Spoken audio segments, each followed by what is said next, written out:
हरे कृष्णा। प्यारे भक्तों, 5 दिन के दीपावली पर्व के चौथे दिन गोवर्धन महाराज की पूजा अर्चना की जाती है। हर वर्ष कार्तिक मास के शुक्ला पक्ष की प्रतिपदा तिथि को गोवर्धन पूजन करने का विधान है। इस तिथि को अन्नकूट के नाम से भी जाना जाता है, क्योंकि इस दिन घरों में अन्नकूट का भोग बनाया जाता है। इस पर्व में प्रकृति के साथ मानव का सीधा संबंध दिखाई देता है। गोवर्धन पूजा के दिन हर घर में गाय के गोबर से गोवर्धन महाराज की प्रतिमा बनाई जाती है और पूरे परिवार के साथ शुभ मुहूर्त में पूजा अर्चना की जाती है। लेकिन इस बार दिवाली की तिथि की वजह से गोवर्धन पूजा की तारीख को लेकर बड़ा ही कंफ्यूजन की स्थिति बनी हुई है। ऐसे में आइए जानते हैं गोवर्धन पूजा महत्व और पूजन का शुभ मुहूर्त क्या रहेगा। गोवर्धन पूजा प्रतिपदा तिथि को आरंभ 1 नवंबर शाम 6:16 से होगी। प्रतिपदा तिथि का समापन 2 नवंबर रात 8:21 तक रहेगा। उदया तिथि के आधार पर गोवर्धन पूजा 2 नवंबर 2024 दिन शनिवार को मनाया जाएगा। गोवर्धन पूजा का शुभ मुहूर्त 2 नवंबर को गोवर्धन पूजा मनाया जाएगा और इस दिन गोवर्धन पूजा का शुभ मुहूर्त शाम 6:30 से 8:45 तक है। गोवर्धन पूजा के लिए आपको 2 घंटा 45 मिनट का समय मिलेगा। आइए जानते हैं गोवर्धन पूजा में लगने वाले भोग के बारे में। गोवर्धन पूजा के दिन अन्नकूट बनाया जाता है और उसी का भोग लगाया जाता है। अन्नकूट के साथ भगवान कृष्ण के लिए 56 भोग का प्रसाद भी बनाया जाता है। अब आइए भक्तों, हम श्रवण करते हैं गोवर्धन महाराज की कथा को बड़े ही श्रद्धा भाव से पूरा अवश्य सुनेगा और कमेंट बॉक्स में गोवर्धन महाराज की जय अवश्य लिखिएगा। इस प्रकार है कि बहुत समय पहले की बात है। किसी गांव में एक पति पत्नी रहते थे, जिनका कोई संतान नहीं था। बहुत पूजा पाठ करते, मन्नतें मांगते, उसके बाद उन्हें कन्या की प्राप्ति हुई। दिन ऐसे ही बीतने लगा। कन्या धीरे धीरे करके बड़ी होने लगी और देखते ही देखते कन्या कब 18 वर्ष की हो गई पता भी नहीं चला। जब कन्या 18 वर्ष की हो गई तो माता पिता ने एक अच्छा वर ढूंढकर उस कन्या का विवाह कर दिया। कन्या अपने ससुराल चली गई। ससुराल में अच्छे से रहने लगी। शादी के 2 साल बाद ही कन्या ने 2 बच्चों को जन्म दिया। एक लड़का था और एक लड़की। दोनों जुड़वा बच्चे थे। बच्चे धीरे धीरे बड़े होने लगे। जब बच्चे 5 वर्ष की हो गए तब कन्या को पता चलता है कि उसका बेटा तो गूंगा है और उसकी बेटी आंखों से अंधी है, उसे कुछ दिखाई भी नहीं देता। ये जैसे ही जाना उस कन्या ने, उसका रोना और माथा का पिटना आरंभ हो गया। पति बहुत समझाता, क्यों रो रही हो, मत रो। लेकिन पत्नी एक ना सुनी। भगवान से बार बार कहने लगी, हे भगवान, मैंने कौन सा अपराध किया जिसकी सजा आप ऐसा दे रहे हैं मुझे। मेरा बेटा तो गूंगा है और बेटी भी आंखों से अंधी। मुझसे कौन सा ऐसा अपराध हुआ है जिसकी सजा आप मुझे दे रहे हैं। हे भगवान, कृपा करके मेरे दोनों बच्चों को ठीक कर दीजिए। बेचारी जब सुबह हुआ अपने घर के आंगन में बैठकर यही सोच विचार कर रही थी कि मैंने ऐसा कौन सा अपराध किया है जिस कारण मुझे ऐसा सजा मिला। ये सोच सोचकर रोए जा रही थी। तभी उसके घर के सामने से बहुत सारी महिलाएं गोबर लेके जा रही थी। तो सभी महिलाओं का नजर उस कन्या पे पड़ा। तो उसने कहा, ए बहन, तुम क्यों रो रही हो, क्यों इतना परेशान हो, मुझे बताओ। तो उस कन्या ने कहा, क्या बताओ दीदी, मैं बहुत परेशान हूँ, बहुत अभागिन हूँ। मेरे माता पिता ने बहुत मन्नत किए थे, तब मेरा जन्म हुआ था और मेरे शादी के बाद मेरे भी 2 बच्चे हुए हैं, लेकिन वो भी एक अंधा है और एक गूंगा। कौन सा अपराध हुआ है मेरा जो मुझे ऐसी सजा मिल रही है। यही सोच सोचकर मैं रो रही हूँ। मैं क्या करूँ दीदी, आप ही लोग बताइए। मैं चाहती हूँ जैसे भी करके मेरे बेटा का बोली आ जाए और मेरी कन्या, मेरी लड़की की आंखों को ज्योति आ जाए। हे दीदी, कोई उपाय बतलाइए जिससे मेरे बच्चे ठीक हो जाए। तब सभी महिलाओं ने कहा, बहन रो मत, सब कुछ ठीक हो जाएगा। भगवान के घर में देर है मगर अंधेर नहीं। तुम एक काम करो, अपने दोनों बच्चों को लो और हम लोग के साथ चलो। तो वह कन्या अपने दोनों बच्चों को लेकर उन महिलाओं के साथ आगे को बढ़ी और कुछ दूर आगे बढ़ने पर वहां पर एक छोटा सा मैदान था। वहीं पर सब महिलाओं ने अपना डाला का गोबर को रखा और उस कन्या से कहा, हे बहन तुम भी बैठो यहाँ पर, कल गोधन महाराज का व्रत है। आज हम लोग गोधन महाराज को बनाएंगे और कल इनका पूजन करके इन्हें कोटेंगे। तुम भी बैठो और हम लोग के साथ गोधन महाराज को बनाओ। और गोधन महाराज को बनाने से पहले हाथ जोड़कर, मूड़ी पटककर, सर को झुकाकर गोधन महाराज से प्रार्थना करो, हे गोधन महाराज मैं आपको बना रही हूँ, आप मेरे बेटे की आवाज दे दीजिए और मेरी बेटी का आंखों की ज्योति दीजिए। आप हम पर कृपा करें। मैं आपकी व्रत को हर साल बड़े ही प्यार से, श्रद्धा भक्ति के साथ किया करूंगी। सभी बहनों के साथ मिलकर वो कन्या भी गोधन महाराज को बनाती है। और जब गोधन महाराज बन जाते हैं तो सभी महिलाओं ने उस बहना से कहा, हे बहन कल सुबह तुम स्नान करके यहीं पर चली आना, कल गोधन महाराज का व्रत है, तुम भी गोधन महाराज का व्रत और पूजन करना। उस बहन ने कहा, ठीक है बहन, मैं सुबह स्नान करके चली आऊंगी। तो जैसे बहनों ने बताया वैसा उस महिला ने भी किया। जैसे ही सुबह हुआ उसने अपने घर के सारे कामकाज करके खुद तो स्नान की और अपने बच्चे को भी नहलाकर दोनों बच्चों को लेकर गोधन महाराज के पास आ गई। तो उसने देखा वहां पर बहुत सारी महिलाएं बैठी हुई थी। तो अब बहन भी वहां पर बैठ गई।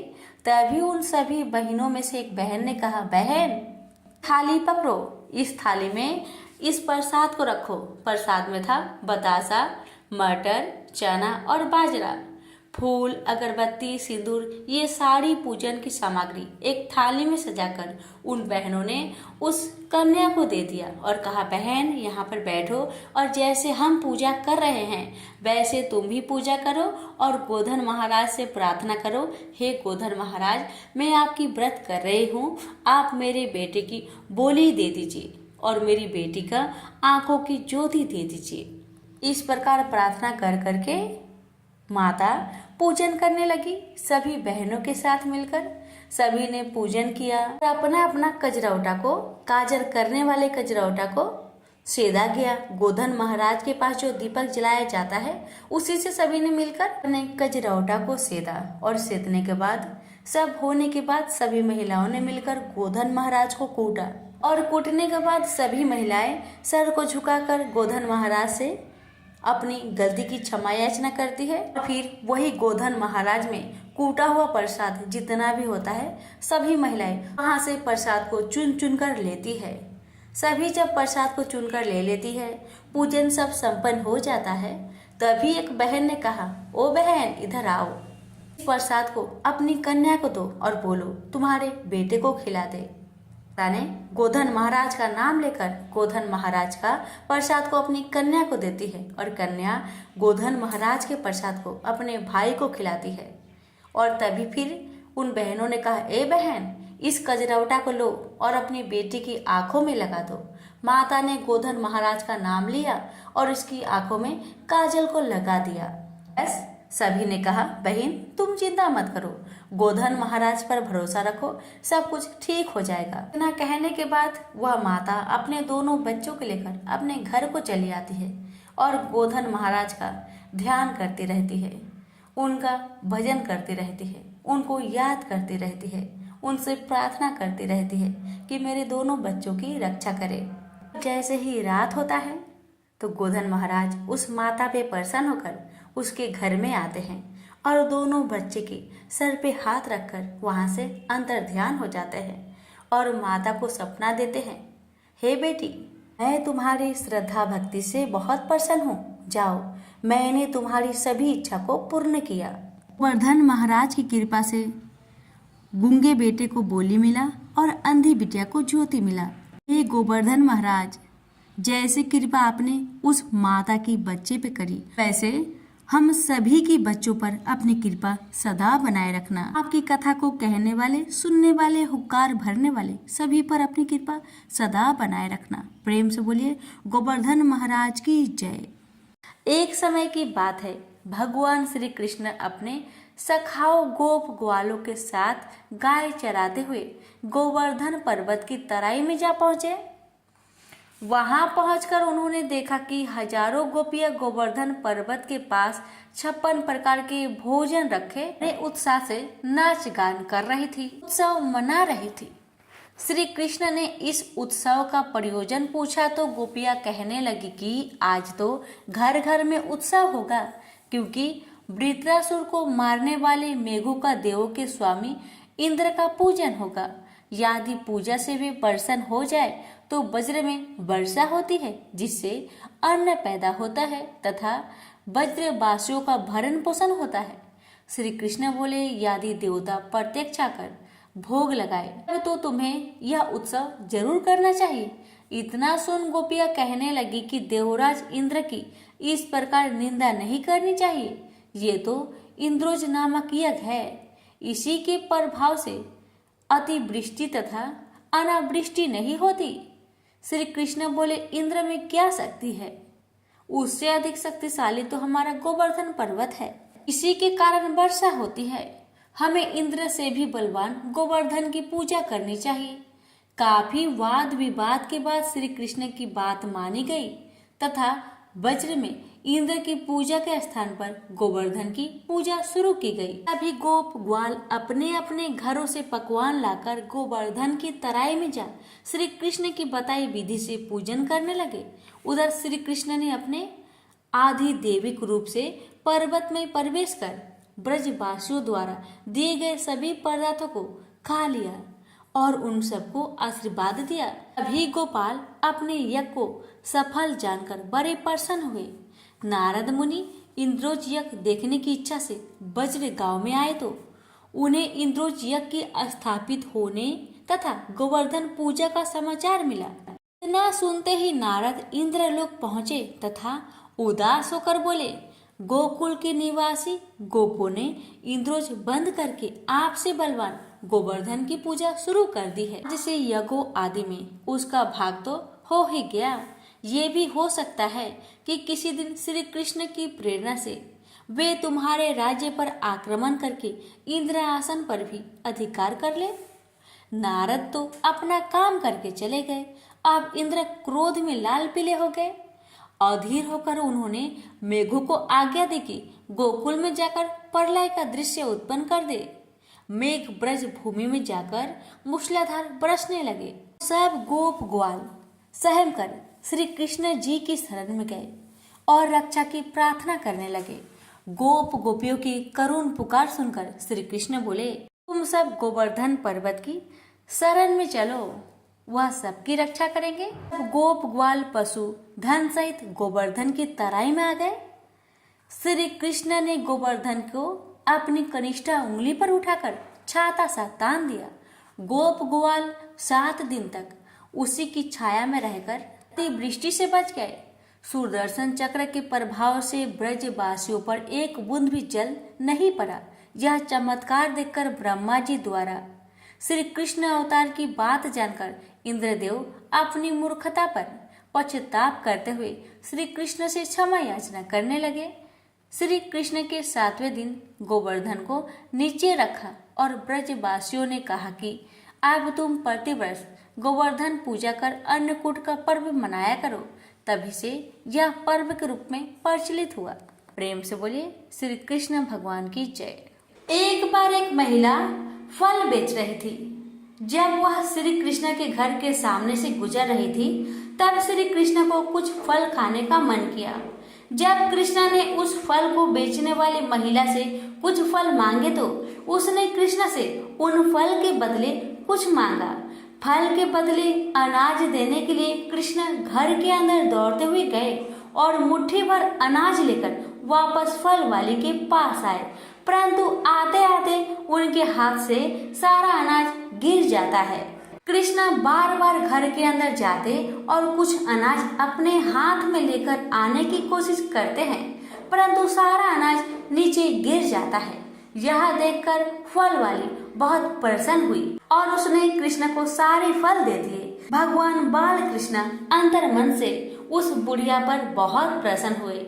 जब वह फल वाली अपनी खाली टोकरी लेकर वहां से चली गई और अपने घर पहुंची तो उसने देखा कि उसकी टोकरी में सोने और जवाहरात से भरी हुई थी।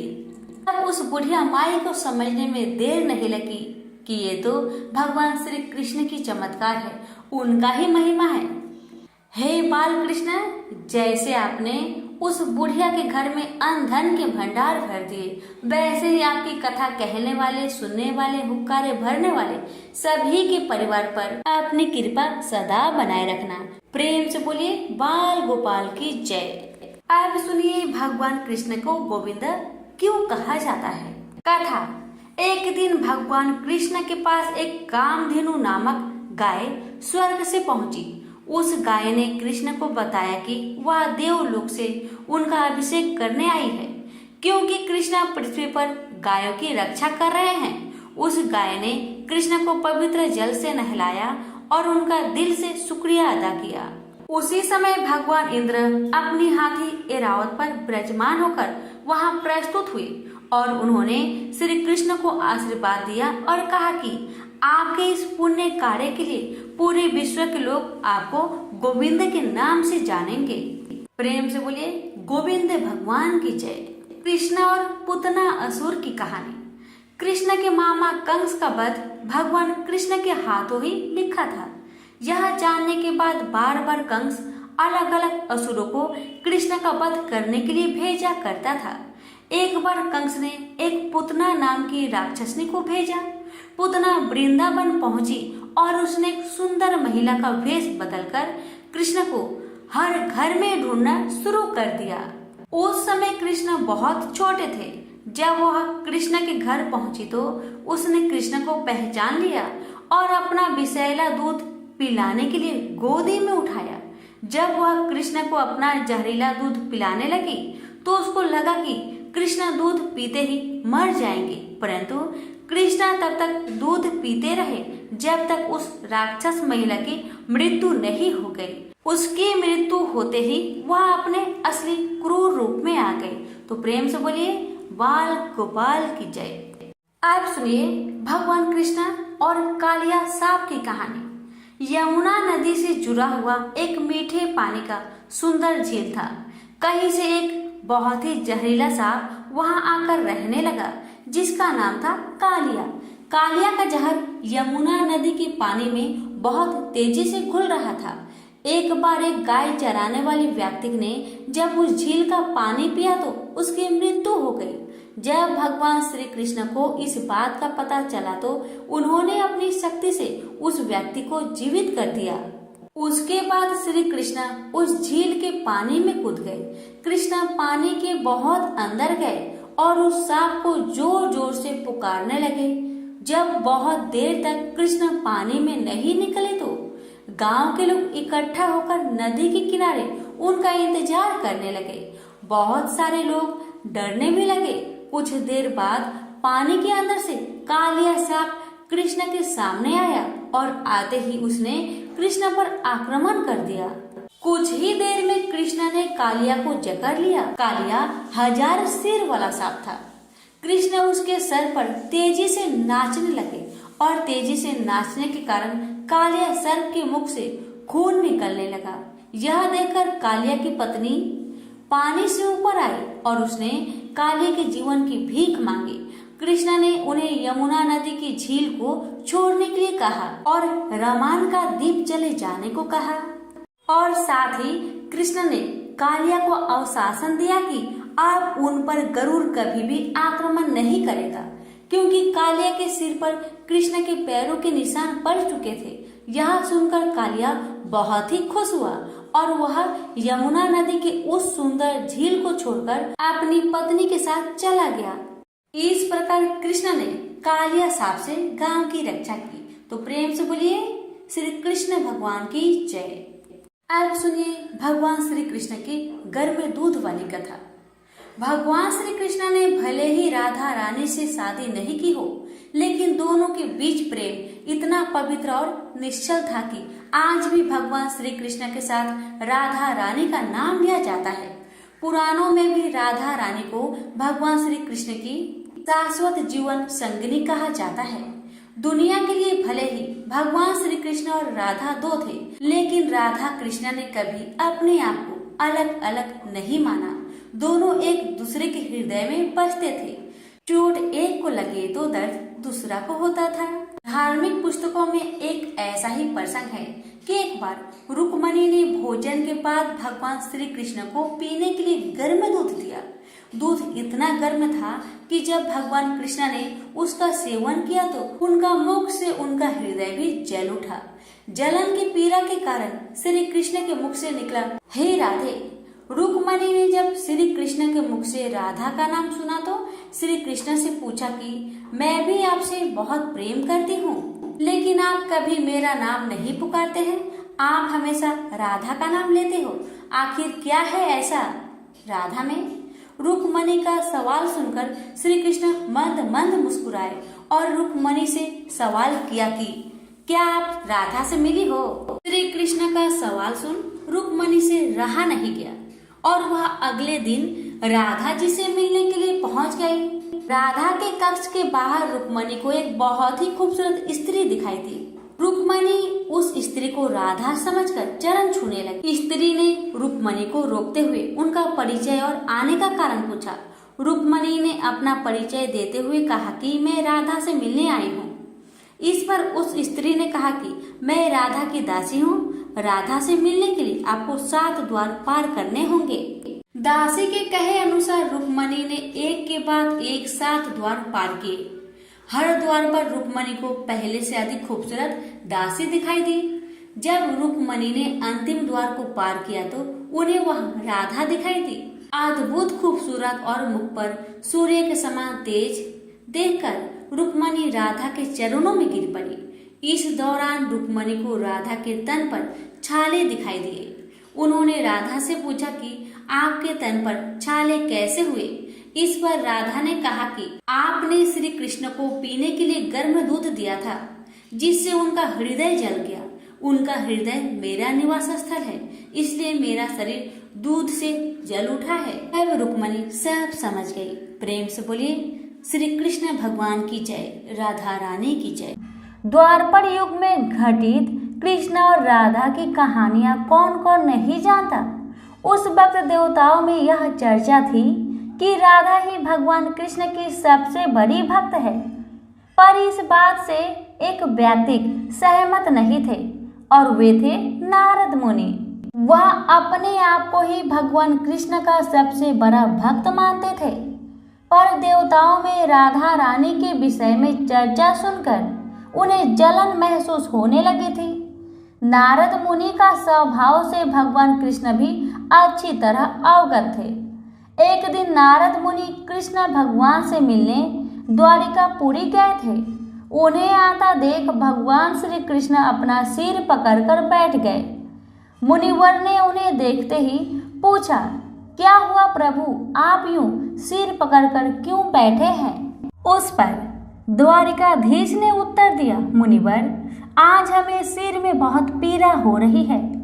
नारद बोले, तो प्रभु इस पीड़ा को मिटाने का क्या कोई उपाय है? कृष्ण ने कहा, हाँ उपाय तो है। अगर मेरा सबसे बड़ा भक्त अपने चरण धोकर उसका चरणामृत मुझे पिलाएगा तो मेरा सिर दर्द पल भर में ठीक हो जाएगा। कृष्ण के मुख से यह उपाय सुनकर कुछ पल के लिए मुनिवर सोच में पड़ गए कि हूँ तो मैं ही सबसे बड़ा कृष्ण भक्त, लेकिन अगर मैं अपने पैर धोकर उसका चरणामृत प्रभु को पिलाऊंगा तो मुझे नरक जाने जितना महापाप लगेगा। परंतु राधा को भी तो सब कृष्ण का बड़ा भक्त मानते हैं। इतना सोचने के बाद भगवान कृष्ण से आज्ञा लेकर नारद तुरंत राधा रानी के महल में जा पहुंचे और उन्हें प्रभु के सिर में हो रही पीड़ा एवं उसका उपाय के बारे में वृत्तांत सुनाया। वह सुनकर राधा रानी ने एक क्षण का भी विलंब न करते हुए अपने चरण धोकर उसका अमृत एक कटोरी में नारद मुनि के हाथ में लाकर दिया और कहा, मुनिवर, मैं नहीं जानती कि मैं भगवान कृष्ण की कितनी बड़ी भक्त हूँ, पर मैं अपने ईश्वर आराध्य को पीड़ा में नहीं देख सकती। राधा के मुख से वह सच्चे भक्ति भाव के शब्द सुनकर नारद मुनि की आंखें खुल गई और वह समझ गए कि राधा रानी ही कृष्ण की सबसे बड़ी भक्त है और प्रभु श्री कृष्ण ने यह लीला मुझे समझाने के लिए रची थी। तो प्रेम से बोलिए श्री कृष्ण भगवान की जय, राधा रानी की जय। अब आप सुनेंगे कर्मा बाई की खिचड़ी की कहानी। यह कहानी भगवान कृष्ण की प्रिय भक्त कर्मा बाई की है। कर्मा बाई बचपन से ही अपने पिता जीवन राम को कृष्ण भगवान की पूजा करते हुए देखती थी। वह कभी भी कृष्ण भगवान को भोग लगाए बिना भोजन ग्रहण नहीं करते थे। जब कर्मा बाई 13 साल की थी तब एक दिन जीवन राम को तीर्थ पुष्कर स्नान के लिए जाने की इच्छा हुई। साथ में उनकी पत्नी ने भी पुष्कर स्नान की इच्छा प्रकट की। जीवन राम अपनी बेटी को भी ले जाना चाहते थे, लेकिन दुविधा यह थी कि अगर वह सब घर से बाहर चले गए तो श्री कृष्ण भगवान को भोग कौन लगाएगा। जब जीवन राम ने इस नित्य कर्म की जिम्मेदारी कर्मा बाई को सौंपी और कहा कि देखो बेटी कर्मा, सुबह भगवान कृष्ण को भोग लगाने के पश्चात ही तुम भोजन ग्रहण करना। कर्मा ने भी अपने पिता की हाँ में हाँ भर दी। अगले दिन सुबह कर्मा बाई ने उठकर सबसे पहले गुड़ और घी डाल के बाजरे का खिचड़ा बनाया और भगवान कृष्ण की मूर्ति के सामने रख दिया और बोली, भगवान, मैंने आपका भोग रख दिया है, आपको जब भूख लगे तब खा लेना, तब तक मैं घर के काम पूरे कर लेती हूँ। इतना कहकर कर्मा अपने घर के कामों में जुट गई। काम करते करते बीच बीच में आकर देखने पर जब कर्मा को ज्ञात हुआ कि भगवान ने अभी तक खिचड़ा नहीं खाया है, तब उसे संदेह हुआ कि शायद खिचड़ी में घी और गुड़ कम हो गई है, इसलिए भगवान कृष्ण भोजन ग्रहण नहीं कर रहे हैं। तभी कर्मा बाई ने खिचड़ी में थोड़ा सा गुड़ और घी मिलाया और मूर्ति के सामने बैठ गई। वह बोली, भगवान, मेरे पिताजी जब खिलाते हैं तब तो आप खा लेते हो, तो अब क्यों नहीं खा रहे हो? और अभी तो पिताजी बाहर गए हैं, उन्हें आने में बहुत दिन लगेंगे, तब तक आपको भोग लगाने की जिम्मेदारी मुझे दी गई है, इसलिए जब तक आप भोजन नहीं खाएंगे मैं भी कुछ नहीं खाऊंगी। इस तरह जीत पर अड़ी नन्ही कर्मा की प्यारी बातों से कृष्ण भगवान का सिंहासन डोल गया और फिर मूर्ति में से आवाज आई, बेटी कर्मा, तुमने पर्दा तो नहीं किया है, तो मैं भोजन ग्रहण कैसे करूं? तब कर्मा बाई ने मूर्ति के आगे अपनी चुनरी का पर्दा किया और कुछ ही समय में कृष्ण मूर्ति के सामने रखी खिचड़ी की थाली खाली हो गई। अब कर्मा रोज सुबह सबसे पहले कृष्ण को बाजरे का खिचड़ा खिलाती और बाद में खुद भोजन ग्रहण करती थी। कुछ दिनों बाद घर लौटने पर कर्मा के माँ बाप श्री कृष्ण लीला देखकर दंग रह गए। इस तरह कर्मा बाई ईश्वर कृष्ण की निस्मित भक्त बन गई। अपने जीवन के अंतिम दिनों में कर्मा बाई भगवान जगन्नाथ की नगरी जगन्नाथपुरी में एक कुटिया में बस गई। वहां पर एक दिन कर्मा बाई की कुटिया के सामने एक तेजस्वी कांति वाला बालक आया और उसने कर्मा बाई से कहा, मुझे भूख लगी है माँ, खाने को दो। उस वक्त भी कर्मा बाई अपने भगवान कान्हा के लिए खिचड़ा का भोग लगा रही थी। कर्मा ने उस बालक को भी खिचड़ा खिलाया। इसके बाद से वही बालक हर रोज कर्मा के हाथ का खिचड़ा खाने आता था। यह सिलसिला कई वर्षों तक चलता रहा। वह बालक कोई और नहीं, स्वयं जगन्नाथ भगवान थे, क्योंकि जिस दिन कर्माबाई का देहांत हो गया। उस दिन जगन्नाथ भगवान की मूर्ति की आंखों से आंसू बह रहे थे और उसी रात मंदिर के पुजारी के सपने में जगन्नाथ भगवान आए और अपने दुखी होने का कारण बताया कि उस परम प्रिय भक्त कर्माबाई गोलोक सिधर गई है। मैं रोज सुबह उसके हाथ की खिचड़ी खाता था। अब मुझे खिचड़ी कौन खिलाएगा? अगले दिन से मंदिर के पुजारियों ने निर्णय लिया, भगवान का रोज बाजरे का खिचड़ा का भोग लगेगा और उस भोग का नाम दिया गया कर्माबाई की खिचड़ी। तो प्रेम से बोलिए श्री कृष्ण भगवान की जय, जगन्नाथ भगवान की जय। एक समय की बात है, एक भाई बहन रहते थे। बहन का नियम था कि वह अपने भाई का चेहरा देखे ही खाना खाती थी। हर रोज सुबह उठती थी और जल्दी जल्दी घर का सारा काम काज करके अपने भाई का मुख देखने के लिए उसके घर से निकल जाती। एक दिन रास्ते में एक पीपल पेड़ के नीचे गणेश जी की मूर्ति रखी हुई थी। उसने भगवान के सामने हाथ जोड़कर कहा कि मेरे जैसा अमर सुहाग और मेरे जैसा अमर पिहर सबको दीजिए। यह कहकर वह आगे बढ़ जाया करती थी। हर दिन का उसका यही नियम था। जंगल के झाड़ियों के कांटे उसके पैरों में चुभा करते थे। एक दिन बहन भाई के घर पहुंची और भाई का मुख देखकर बैठ गई। तो भाभी ने पूछा, पैरों में क्या हो गया है ननद जी?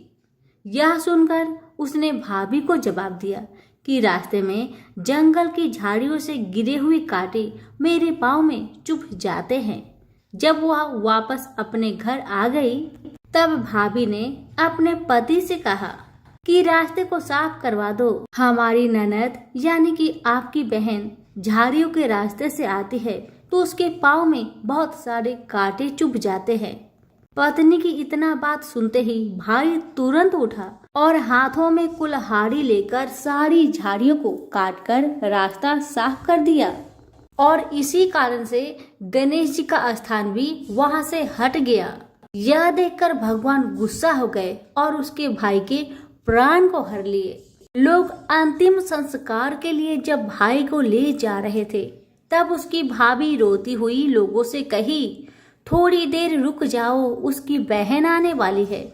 वह अपने भाई का मुख देखे बिना नहीं रह सकती। उसका यह हर दिन का नियम है। तब लोगों ने कहा, आज तो देख लेगी पर कल कैसे देखेगी? रोज के दिन की तरह बहन अपने भाई का मुख देखने के लिए जंगल में निकल दी। जब जंगल में उसने देखा कि सारा रास्ता साफ किया हुआ है तब वह आगे बढ़ी तो उसने देखा कि सिद्धि विनायक को भी वहां से हटा दिया गया है। तब उसने जाने से पहले गणेश जी को एक अच्छे स्थान पर रखकर उन्हें स्थान दिया और हाथ जोड़कर बोली, हे गणेश महाराज, मेरे जैसा अमर सुहाग और मेरे जैसा अमर पिहर सबको देना। और फिर इतना कहकर आगे निकल गई। लड़की की बात सुनकर भगवान गणेश सोच में पड़ गए, अगर मैं इसका नहीं सुना तो मुझे कौन मानेगा, हमें कौन पूजेगा? तब सिद्धि विनायक ने उसे पीछे से आवाज दिया कि बेटी, इस खेजड़ी की 7 पत्तियां ले जा और उसे कच्चे दूध में घोलकर भाई के ऊपर छींटा मार देना, वह उठकर बैठ जाएगा। यह सुनकर जब बहन पीछे मुड़ी तो उसने देखा कि वहां तो कोई नहीं है, लेकिन फिर भी उसके दिल से आवाज आई, जो मैंने सुना वैसे ही करती हूँ, देखा जाए क्या होता है। इतना सोचकर वह 7 खेजड़ी की पत्तियां लेकर अपने भाई के घर पहुंची। उसने देखा वहां कई लोग बैठे हुए हैं। भाभी बैठी रो रही है और पास में ही भाई का लाश रखा हुआ है। तब उसे रास्ते में जो आवाज सुनाई दी थी वही बात याद आई और उसने वैसा ही किया जैसे उसने सुना था। उसने खेजड़ी की 7 पत्तियों को बताए हुए नियम के तहत भाई के ऊपर इस्तेमाल किया। तब उसका भाई उठकर बैठ गया। भाई बोला बहन से, मुझे तो बहुत ही गहरी नींद आ गई थी। तब बहन बोली यह नींद किसी दुश्मन को भी ना आए और उसने सारी बात अपने भाई को बता दी। हे गणेश महाराज, जैसे आपने उस बहन की सुनी वैसे ही कहानी कहने वाले, हुक्कारे भरने वाले सभी की परिवार की सुनना और सभी के परिवार की रक्षा करना। सभी प्रेम से बोलिए गणेश महाराज की जय हो। धन्यवाद।